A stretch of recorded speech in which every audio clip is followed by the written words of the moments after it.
Hello guys, नमस्कार। बहुत बहुत स्वागत आपके अपने ही चैनल आर के एकेडमी में। फ्रेंड्स, जैसा कि आप सभी लोग जानते हैं कि हमारा इतिहास का सब्जेक्ट चल रहा था। तो फ्रेंड्स, इतिहास सब्जेक्ट के हमने अध्याय एक जो हमारा था प्राचीन इतिहास था। तो फ्रेंड्स, प्राचीन इतिहास का हमने आपको वीडियो बना के दे चुके थे, जो कि अगर आप नहीं देखे हुए हैं तो वीडियो आप आई बटन पे क्लिक करके देख सकते हैं, या फिर डिस्क्रिप्शन बॉक्स में उसका लिंक दिया गया, आप वहाँ पे जाकर देख सकते हैं। फ्रेंड्स, प्राचीन इतिहास था, जहाँ आप यहाँ देख सकते हैं कि अध्याय एक प्राचीन इतिहास था। जो हमारा अध्याय 2 आज दूसरा इतिहास है, वह है वैदिक सभ्यता के बारे में आज हम जानेंगे। फ्रेंड्स, वैदिक सभ्यता के बारे में, जिसमें आपको 15 महत्वपूर्ण प्रश्न मिलेंगे और उसमें एग्जाम पॉइंट्स मिलेंगे, जो आपकी एग्जाम के लिए काफ़ी इंपॉर्टेंट है। फ्रेंड्स, इसके बाद जो हमारा तीसरा आता है, तीसरा सब अध्याय, वो आएगा धर्म सुधार आंदोलन का, जो कि हम आपको अगले वीडियो में देंगे। तो जो दोस्त हमारे चैनल को सब्सक्राइब ना किए, चैनल को सब्सक्राइब कर लें, ताकि हमारा अध्याय तीसरा जैसे ही अपलोड हो आप सभी तक नोटिफिकेशन पहुंच जाए। फ्रेंड्स, आइए पढ़ते हैं, शुरू करते हैं। आज अध्याय 2 वैदिक सभ्यता के बारे में जानेंगे। इसमें 15 महत्वपूर्ण प्रश्न रहेंगे जो आपके एग्जाम से रिलेटेड रहेंगे। तो जो दोस्त हमारे चैनल को सब्सक्राइब ना किए, चैनल को सब्सक्राइब कर लें। आइए बढ़ते हैं, सेशन की शुरुआत करते हैं। फ्रेंड्स,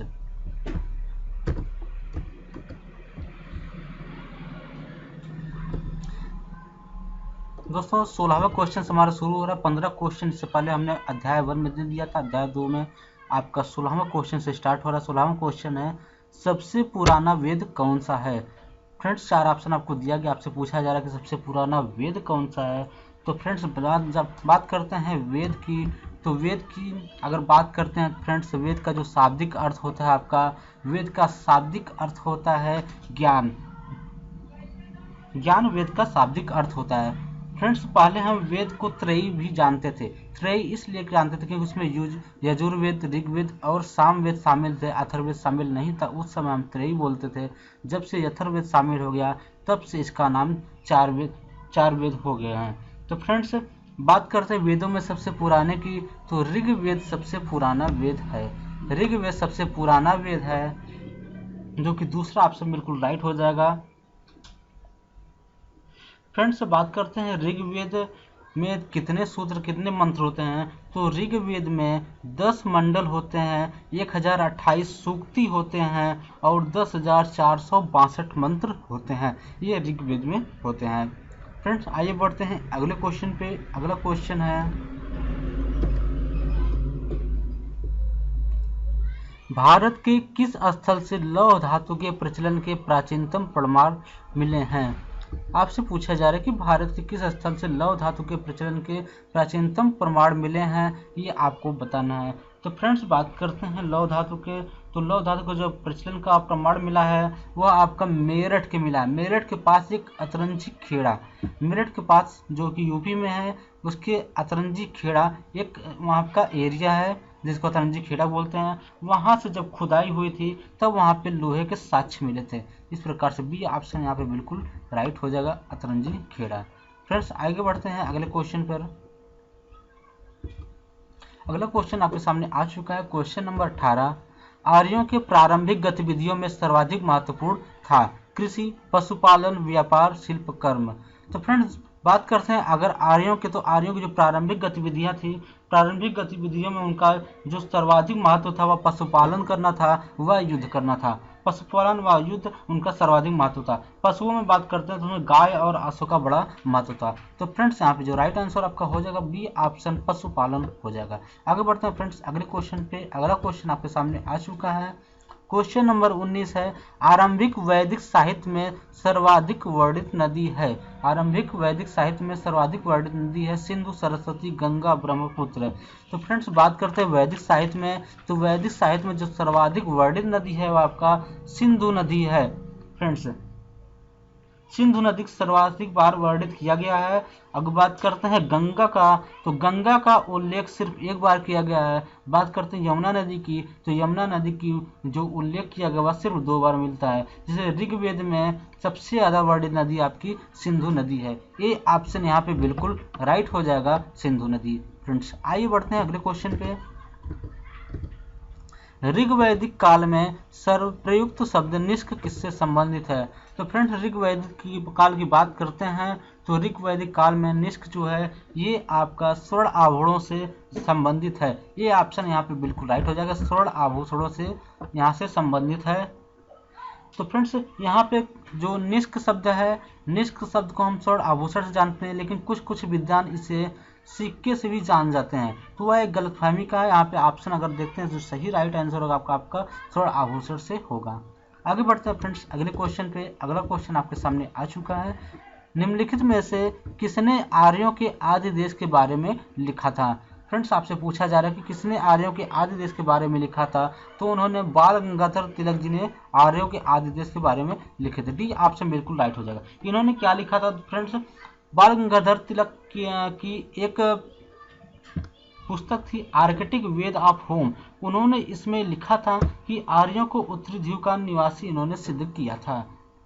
इसके संबंध में एक जर्मनी के विद्वान थे मैक्स मूलर, उन्होंने आर्यों के बारे में लिखा था कि आर्य जो है मध्य एशिया के निवासी हैं। इसके आगे दयानंद सरस्वती ने लिखा था कि आर्यों को तिब्बत का निवासी इन्होंने माना था। एक और विद्वान थे पेंका एम हर्ट, इन्होंने आर्यों को जर्मनी का निवासी माना था। तो फ्रेंड्स बाल गंगाधर तिलक ने अपनी पुस्तक में आर्कटिक वेद ऑफ होम में इन्होंने आर्यों के बारे में वर्णन किया है। टी ऑप्शन बिल्कुल राइट हो जाएगा। आगे बढ़ते हैं फ्रेंड्स अगले क्वेश्चन पे। गोत्र शब्द का सर्वप्रथम प्रयोग हुआ था। गोत्र शब्द का सर्वप्रथम प्रयोग हुआ था अथर्ववेद में, ऋग्वेद में, सामवेद में, यजुर्वेद में। आपको बताना है कहाँ पे प्रयोग हुआ था। तो फ्रेंड्स ऋग्वेद में वर्णित इस शब्द का प्रयोग पहले गोधन के लिए होता था, बाद में इसे कुलीनता से जोड़कर प्रचारित किया गया। तो फ्रेंड्स यहाँ पे ऋग्वेद में जो सर्वाधिक प्रयोग इसका होता था, सर्वप्रथम जो प्रयोग हुआ था वह ऋग्वेद में हुआ था। डी बी ऑप्शन यहाँ पे बिल्कुल राइट हो जाएगा, ऋग्वेद। आगे बढ़ते हैं फ्रेंड्स अगले क्वेश्चन पे। अगला क्वेश्चन है फ्रेंड्स क्वेश्चन नंबर 23 है। प्रसिद्ध 10 राजाओं का युद्ध किस नदी के तट पर लड़ा गया?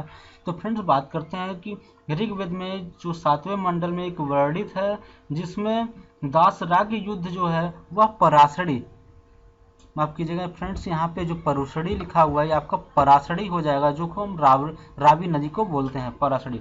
वहाँ पे सबसे ज्यादा युद्ध हुआ था, यहाँ पे 10 राजाओं का युद्ध हुआ था। इस प्रकार से यहाँ पे डी ऑप्शन बिल्कुल राइट हो जाएगा, पराशड़ी हो जाएगा।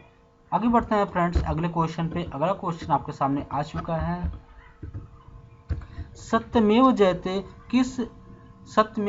शब्द किस उपनिषद से लिए गए हैं? तो फ्रेंड बात करते हैं सत्यमेव जयते की, तो ये आपका मुंडोकपनिषद से लिया गया। ये ऑप्शन बिल्कुल राइट हो जाएगा, मुंडोकपनिषद। सत्यमेव जयते शब्द जो है मुंडोकपनिषद शब्द से उपनिषद से लिया गया है। आगे बढ़ते हैं फ्रेंड्स अगले क्वेश्चन पे। अगला क्वेश्चन आपके सामने आ चुका है। ऋग्वैदिक आर्यों के मुख्य देवता कौन हैं? ऋग्वैदिक आर्यों के मुख्य देवता कौन हैं? इंद्र, शिव, विष्णु और ब्रह्मा। तो फ्रेंड्स बात करते हैं ऋग्वैदिक आर्यों के, तो उनके जो मुख्य देवता हैं वो आपके इंद्र जी हैं। इस प्रकार से ए ऑप्शन यहाँ पे बिल्कुल राइट हो जाएगा, इंद्र। आगे बढ़ते हैं फ्रेंड्स अगले क्वेश्चन पे। आर्यों का प्रिय पशु कौन था? आर्यों का प्रिय पशु कौन था? गधा, शेर, अश्व, भालू। तो फ्रेंड्स बात करते हैं आर्यों के, तो आर्यों को अश्व और गाय ये सर्वाधिक प्रिय पशु थे। इस प्रकार से यहाँ पे सी ऑप्शन बिल्कुल राइट हो जाएगा, अश्व। आगे बढ़ते हैं फ्रेंड्स अगले क्वेश्चन पे।